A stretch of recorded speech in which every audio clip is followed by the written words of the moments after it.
I finally realized that I no longer needed a personal history. I gave it up, and that, and only that, has made all the difference in the world. You know, the nice thing about giving up your personal history is that if you don't have a story, you don't have to live up to it. All of us have these bags of manure that we carry around with us called our past, and the people who have done things to us, and the events and the circumstances, all of this stuff that we use and we bond to. And we bond ourselves to these wounds of our past, and we identify ourselves on the basis of these wounds. There's so many kids that have been raised to be safe and secure every moment. Anything that's insecure or unsafe, they don't want to be a part of, including language. And what it does is make you incredibly weak and fearful. And that's why there's so many people that are abundant that are angry all the time. Because they're angry because they're not growing. So don't get me wrong. I know some people are not a good influence. I'm not denying that. I'm just saying you're more than somebody's influence unless you obsess about it every moment and make them wrong so you can make yourself feel superior morally, psychologically, or spiritually. That's bullshit. Stop the pattern. We've all done it. Catch yourself. Because if you want joy, happiness, and freedom and an extraordinary life, it will not come from blame. Never. There's no pride that comes from blame. Who wouldn't want to take another go at something and improve on the first try by doing it again? And then why not do it again and again and again? And why not just do it over and over again until you have it perfect? But the fact is, you don't get that chance. You get one shot at this gig right here. Life.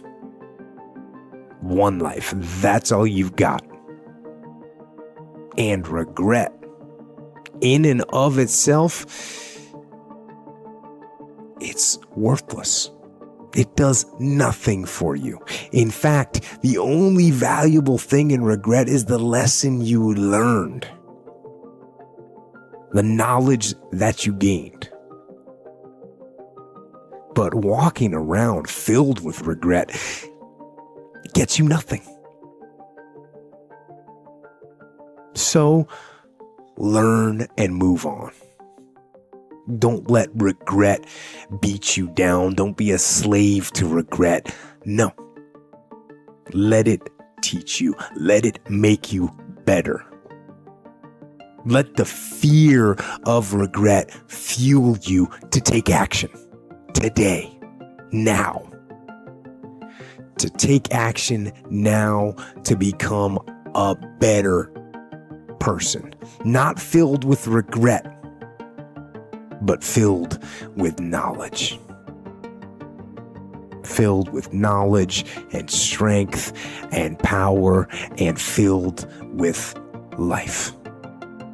You have a great life in front of you, but your great life is in front of you. It's not behind you. What you did back there ain't got nothing to do with what God got for you. What you did back there was learn the lessons to get you to where you are at this particular moment right here. But what God got for you, do you know, man, that you can actually mess your life completely up? You can jack it all the way up and you can turn around and get it right. You can't solve a problem with the same mind that created it. In order to work at solving these things called problems in your life, you have to change your mind. It is your mind where they live. It is your mind that created them. There is where you experience them. They're all illusions. You must change your mind. Literally rewrite your agreement with reality. One of the most difficult things to do in the world is to admit that you were wrong. Admitting that you were wrong is nothing more than saying, I have been making choices with my mind that have created things in my life that are not working. And I no longer intend to continue making those choices. I was wrong. You don't have to make a declaration of it. You don't have to go out and feel guilty about it. You just simply say, it didn't work. The relationship that I was in before, I behaved in these ways. I didn't realize that it wasn't working for me. Now I do, and this is where I choose to be now. You're a fool when you start something new. And so if you're not willing to be a fool, then you'll never start anything new. And if you never start anything new, then you won't develop. And so the willingness to be a fool is the precursor to transformation. And that's the same as humility. And so if you're going to write your destiny, you can do a bad first job. You're going to get smarter as you move forward. Maybe the star that Geppetto wished on was the wrong damn star. But at least it was a star, right? At least it was in the sky. At least it moved him forward. And so you say in your life, well, something grips you and fills you with interest. And you think, well, should I do that?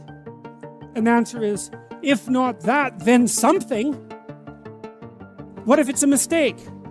It's a mistake. Rest assured. What do you know? You're going to stumble around, right? And what's going to happen is this. You're going to not stay in stasis. You're not going to wander around in circles. And I see people like that. They said, well, I never knew what to do, and now I'm 40. It's like, that's not so good. That's not so good. And you might say, well, and there is a literature too that suggests that people are a lot more unhappy when they look back on their lives about the things they didn't do than they are about the mistakes they made while they were doing things. And so that's really worth thinking about too, because there's redemptive mistakes. And a redemptive mistake would be a mistake that you make when you go out and try to do something. You know, you think, okay, I'm going to try to do this.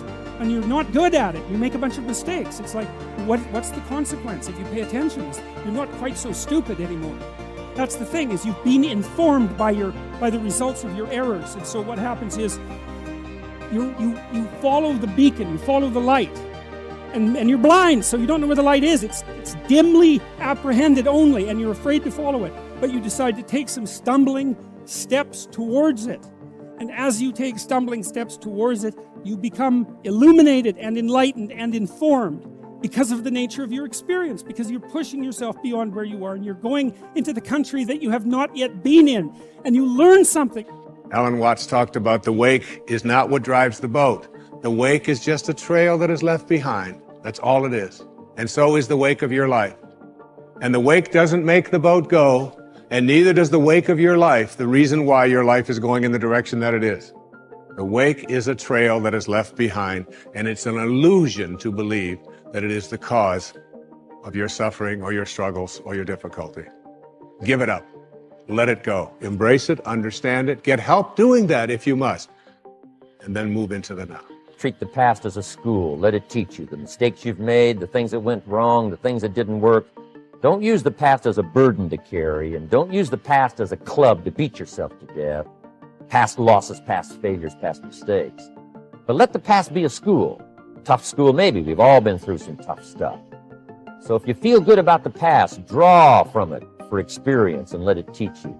Early in my life, I developed this belief that life is calling not to give me something, life is calling for me to deliver things, for me to bring something to life. And I felt the joy that came from not getting but giving, and I got hooked on that core pattern, and then the pattern of learning so I'd have something to give. I said, look where I am right now. Because I wouldn't assemble the story that my past equals my future. The past only equals your future if you live there. If you're using a rearview mirror to guide yourself, you're gonna crash. So what you've been through is horrific. What you've been through is unjust. I'm on your side. But if you hang on to it, you have no future, and you have no one to blame but yourself. The world ain't all sunshine and rainbows. It's a very mean and nasty place, and I don't care how tough you are, it will beat you to your knees and keep you there permanently if you let it. You, me, or nobody is gonna hit as hard as life. But it ain't about how hard you hit. It's about how hard you can get hit and keep moving forward. How much you can take and keep moving forward. That's how winning is done. Now, if you know what you're worth, now go out and get what you're worth. But you gotta be willing to take the hits and not pointing fingers saying you ain't where you wanna be because of him or her or anybody. So never give up.